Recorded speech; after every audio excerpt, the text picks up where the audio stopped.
हुकूमत की मुलाजमतों में उनको उनका हिस्सा मिले तो उनको अपनी सियासी लीडरशिप बनाना पड़ेगा। अगर वो चाहते हैं कि सीमांचल में वो तमाम सहूलतें सीमांचल वासियों को मिले जो बिहार के दूसरे इलाकों की जनता को मिलते हैं, तो फिर सीमांचल की जनता को अपनी एक सियासी लीडरशिप को मजबूत बनाना पड़ेगा। मेरे अजीज दोस्तों और बुजुर्गों, मेरी आवाज़ थोड़ा ख़राब है, बैठी हुई है। मुसलसल 3 दिन से जलसे करने की वजह से तो मैं आपसे गुजारिश करूंगा कि आप एक 10 मिनट के लिए मैं जो कह रहा हूं मेरी इस बात को सुन लीजिए। अजीज़ान मिल्लत, पिछले 8 साल से बिहार में जो तमाशा हो रहा है आप उसको देख रहे हैं। कभी कांग्रेस को इक़्तिदार मिला तो कभी राजद को मिला तो कभी नीतीश कुमार को, तो बीच में बीजेपी भी उनके साथ रही। सवाल ये पैदा होता है कि बिहार के 19% मुसलमानों ने क्या हासिल किया। मैं हमारे बुजुर्गों से अपील कर रहा हूँ, हमारी माँ और बहनों से गुजारिश कर रहा हूँ और नौजवानों से ये उम्मीद करता हूँ कि आप अपने घर का हाल देखिए, आप अपने आप को देखिए। अपने घर में अगर कोई 15-16 साल का बच्चा है तो उसकी तरफ देखकर आप फैसला करिए। असदुद्दीन ओवैसी जो बात आपके सामने कह रहा है उसमें सच्चाई है या नहीं। आखिर कब तक हम इस नाइंसाफी को बर्दाश्त करेंगे? आखिर कब तक हम सिर्फ वोट डालने वाले बनकर रह जाएंगे? क्या हम में इतनी काबिलियत नहीं है कि हम एक शहरी बन सके जहां पर हमको हमारे तमाम हुकूक मिल सके? मेरे अजीज दोस्तों और बुजुर्गों, आप जानते हैं कि बलरामपुर से बरसों से यहाँ पर एक साहब विधायक एमएलए बनते हैं। मैं आपको बता रहा हूँ कि यहाँ पर कोई डेवलपमेंट नहीं हुआ। बार बार आकर अगर कोई ये कहेगा कि मुझे बीजेपी को हराना है और मुझे वोट दे दो और मैं बलरामपुर में कुछ काम नहीं कराऊंगा, तो फिर आप सिर्फ वोटर बनकर रह गए, आप सिटीजन नहीं बने, आप शहरी नहीं बने। अगर आप शहरी बनेंगे तो आपको तमाम हुकूक और हक हासिल होंगे जो एक शहरी को मिलते हैं। मैं आपको बता रहा हूँ, मैं इसके मेंबर ऑफ पार्लियामेंट, मैंने रेलवे के मिनिस्टर को लिखा कि बलरामपुर में वंदे भारत और राजधानी एक्सप्रेस को रुकना चाहिए। मैंने केंद्र की ट्रांसपोर्ट मिनिस्ट्री को लिखा कि बलरामपुर में पुल की तामीर हो, गोविंदपुर घाट से मुलिकपुरा पर, फिर वहीं पर बाहिन घाट से रायगंज तक, बारोल घाट से उत्तर दिनाजपुर तक, जगन्नाथपुर घाट से लुकिंदापुर जो हमारे बंगाल में है। अगर एक हैदराबाद का एमपी ये काम कर सकता है तो फिर बलरामपुर के विधायक ये काम क्यों नहीं कर पाए? अख्तरुल ईमान साहब का रिकॉर्ड आप देखते हैं कि बिहार की विधानसभा में एक शेर की तरह अख्तरुल ईमान गरजते हैं और आपके मसाइल को उठाते हैं। वहीं पर मेरे अजीज दोस्तों और बुजुर्गों, बलरामपुर सीमांचल का हिस्सा है। मैं सीमांचल के इस हिस्से के लोगों को अपील कर रहा हूँ कि आपको ताकतवर बनना है। अगर आप ताकतवर बनेंगे तो आप अपने पसंद के विधायक को चुनकर कामयाब करेंगे जो आपकी तकालीफ और आपके मसाइल हल करेगा। क्या ये बात सच नहीं है कि यहाँ पर बिजली दिन में 6 से 7 मरतबा चली जाती, उसका कोई पुरसाने हाल नहीं है? MRI मशीन है, अच्छा 6-7 से ज्यादा चली जाती है, तो आप बर्दाश्त करेंगे? आप बर्दाश्त करेंगे? आप बर्दाश्त करेंगे? जब नहीं करेंगे तो क्या करेंगे? जब बर्दाश्त नहीं करेंगे तो खाली नारा लगाएंगे या पतंग छाप पे बटन दबाएंगे? जो आपको बिजली नहीं दे रहा उसकी बिजली बंद कर देंगे? Very good. आपके पास अस्पताल है, PHC है, बात जगह पर डॉक्टर नहीं है। विधायक जी से जाके पूछेंगे तो बोलेंगे नहीं नहीं, हमको बीजेपी को हराना है। एमआरआई की मशीन है, एमआरआई की मशीन है, कोई टेक्नीशियन नहीं है। आप विधायक जी को पूछेंगे तो बोलेंगे मैं तुम्हारा एक्सरे करके निकाल देता हूं। आप बताइए आखिर ये कब तक चलेगा? ब्लॉक ऑफिस में भ्रष्टाचार है नहीं है? ब्लॉक ऑफिस में भ्रष्टाचार है नहीं है? क्या आवास योजना के लिए 1500 रिश्वत देना पड़ता है? म्यूटेशन के लिए 15,000 रुपये देना पड़ता है? भ्रष्टाचार ब्लॉक ऑफिस में है या नहीं? आप रिश्वत देंगे या खत्म करेंगे? कैसे खत्म करेंगे? बटन छाप पर बटन लगाएंगे तो भ्रष्टाचार खत्म होगा। ब्लॉक ऑफिस में जो पैसे आप दे रहे हैं उसमें सबका हिस्सा है, नीचे से लेके ऊपर तक, पटना से लेके बलरामपुर तक। उर्दू में कहावत है कि चोर चोर मिलकर गांव बांट लिए, ये काम हो रहा है।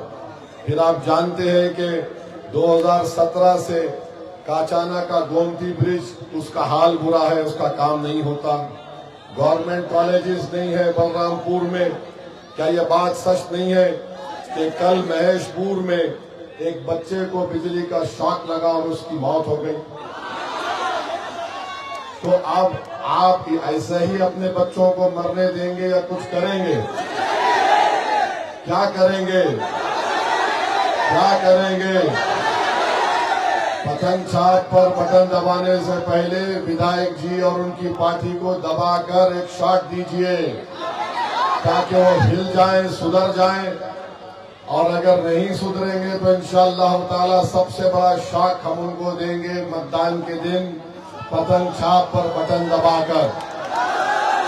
और यहाँ पर जो इतने लोग आए, देखिए इत्तेहाद का मतलब ये नहीं है कि आप एक जनसभा में आकर मुझ जैसे एक दीवाने की तकरीर को सुनकर चले जाएं। इत्तेहाद का मतलब ये है कि आप इस इत्तेहाद और आपने आज जो जज्बे का मुजाहरा किया उसको बरकरार रखिए। इत्तेहाद की निशानी ये है कि जब आप वोट डालने जाएंगे तो आप पतंग छाप पर बटन दबाकर अपने उम्मीदवार को कामयाब करेंगे, तो वो आपका इत्तेहाद की कामयाबी होगी। अगर आप इस जनसभा में आ गए और नारे लगा दिए, फोटो निकाल लिए, वीडियो निकाल लिए, तो इत्तेहाद नहीं है ये इत्तेहाद नहीं है। इत्तेहाद वो है जब सब मिलकर मतदान के दिन आप जाकर मजलिस पार्टी के हक में पतंग छाप पर वोट लगाएंगे, तो वो आपके इत्तेहाद की कामयाबी होगी। और मजलिस आपको ये पैगाम देती है कि इज्तिमाइयत को सामने रखिए। अगर कल असदुद्दीन ओवैसी मर भी गया तो मजलिस को बाकी रखना नौजवानों तुम्हारी जिम्मेदारी है। आप बिहार के मुस्तकबिल हैं। आपने देखा होगा आज से 3 दिन पहले बिहार सरकार ने अखबारात में एक इश्तिहार दिया कि करीब 60% बिहार की आबादी 25 साल से कम उम्र नौजवान लड़की और लड़कियों पर मुश्तमिल है। नौजवानों, ओवैसी और अख्तरुल ईमान तुम्हारे अच्छे मुस्तकबिल की लड़ाई लड़ रहे हैं। हमारा तो खो गया काम। अब आपकी जवानी है, आने वाला कल तुम्हारा होगा। नौजवानों, अगर तुम गफलत करोगे तो जिस तरह तुम्हारे बाप दादा ने तकालीफ उठाई, खुदा ना खास्ता नौजवानों तुमको भी वही तकलीफ उठाना पड़ेगा। और वो तकलीफ ये होगी कि तुमको इज्जत नहीं मिलेगी, तुमको तुम्हारा मुकाम नहीं मिलेगा, तुमको तुम्हारे बच्चों के लिए स्कूल कॉलेज नहीं मिलेगा, तुमको अपने किसानों को उसकी कीमत नहीं मिलेगी, बिजली नहीं मिलेगा। यही सिलसिला चलता रहेगा। क्यों? क्योंकि ये सब लोग जान चुके हैं कि इनसे सिर्फ वोट हासिल करो, यकीनन मोदी अमित शाह को हम हराएंगे इंशाअल्लाह ताला। और हराएंगे, और जितने शहरी के हुकूक हैं जो संविधान ने हमको दिए उसको हासिल करेंगे। जिस पार्टी को आपने वोट दिया वो सिर्फ वोट हासिल किया, आपके हुकूक नहीं दिए। मजलिस ये कह रही है कि वोट भी दो, बीजेपी आरएसएस को हराएंगे, जिसने धोखा दिया उनको हराएंगे और आपके हुकूक आपको दिलाएंगे।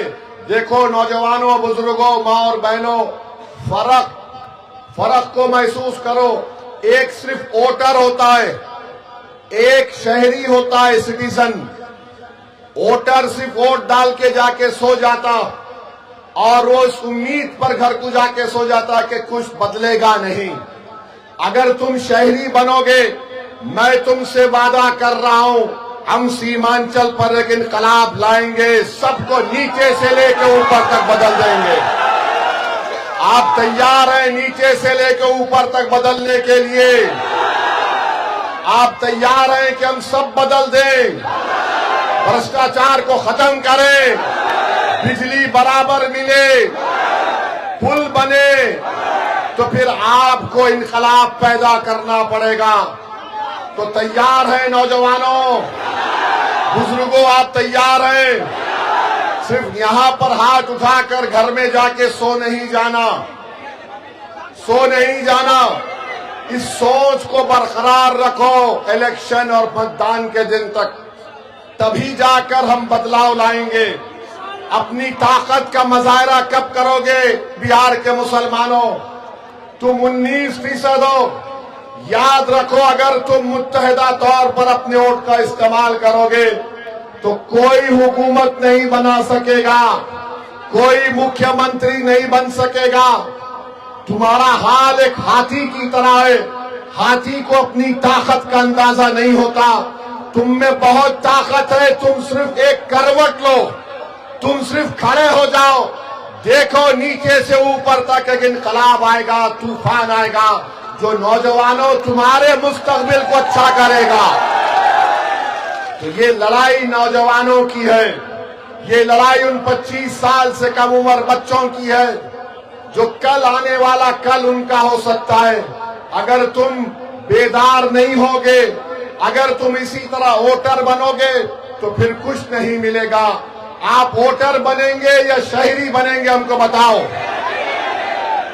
आप वोटर बनेंगे या शहरी बनेंगे, बताओ। बीजेपी से मत डरो, अल्लाह से डरो, और बीजेपी हारेगी इंशाअल्लाह ताला। और हम मोदी अमित शाह को बोलते हैं कि जब सीमांचल को आप आते हैं तो सीमांचल की जनता को बदनाम मत करो मोदी, कि यहां पर घुसपैठी आ गए। इस सीमांचल की सरजमीन पर एक एक बच्चा, एक एक हमारी माँ, हमारी बहन, एक एक बुजुर्ग भारत का है, कोई बांग्लादेशी नहीं है। कोई बांग्लादेशी है? हम सब भारत के हैं ना। अब मोदी आकर बोलते हैं यहां पर घुसपैठी आ गए, तो उसका जवाब यह है कि मोदी को हम बोलते हैं 11 साल से प्रधानमंत्री मोदी है या सीमांचल का कोई शख्स है, बताओ। होम मिनिस्टर, गृह मंत्री अमित शाह है या फिर वारिस पठान है, हमको बताओ। तो फिर तुम्हारे नाक के नीचे अगर कोई बांग्लादेशी आ गया तो तुम नाकाम, तुम कुर्सी छोड़ के जाओ।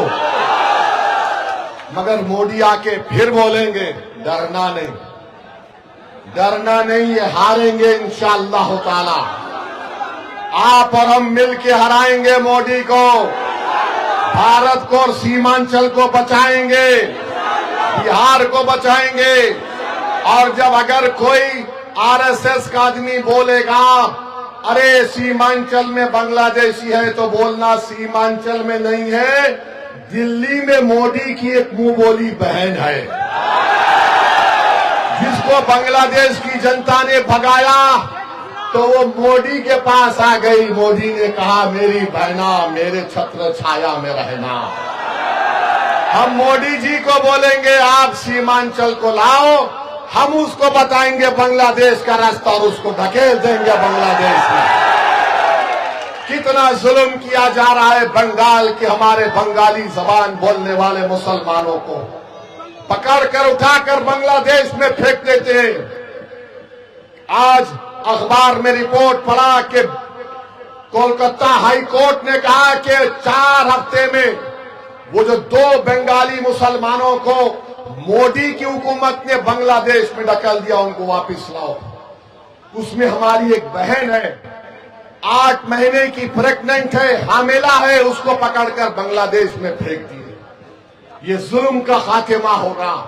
और याद रखो, मोदी, नीतीश कुमार, चिराग पासवान और कुशवाहा साहब ने मिलकर एक ऐसा कानून बनाया है जिसके जरिए हमारी मस्जिद को छीनना चाहते हैं, हमारे दरगाहों को छीनना चाहते हैं, हमारे कब्रस्तानों को छीनना चाहते हैं। वक्फ का मालिक कौन होता है बताओ? वक्फ का मालिक कौन होता है? जोर से बोलो, वक्फ का मालिक कौन हो सकता है? जोर से बोलो ताकि दिल्ली तक आवाज जाए, वक्फ का मालिक अल्लाह। अब मोदी बोलते नहीं, मैं मालिक बनूंगा।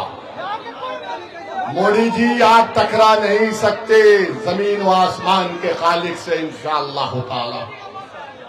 ये हासिल करना चाहते हैं।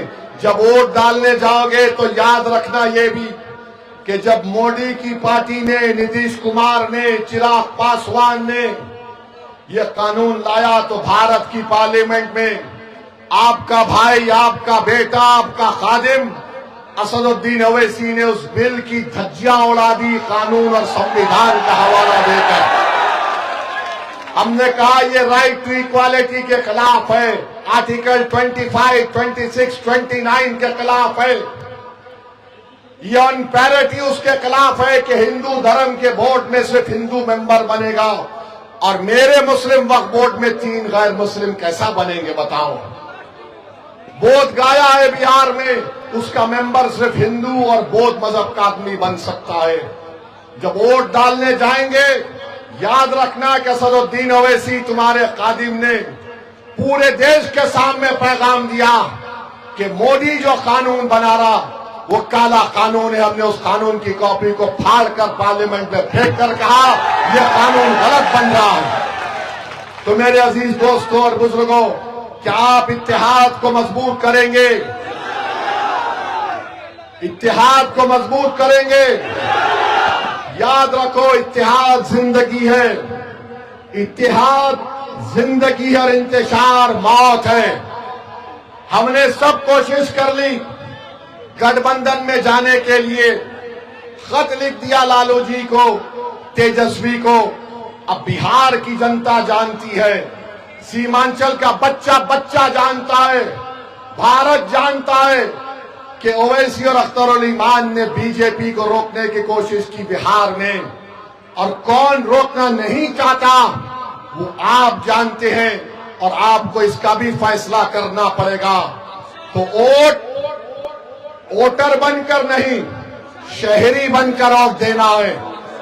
आपके राइट्स आपको मिलना है और मिलेंगे इंशाअल्लाह ताला। आपका बेहद शुक्रिया, आप इतनी देर से यहाँ पर आए, इतनी गर्मी में आप यहाँ पर बैठे।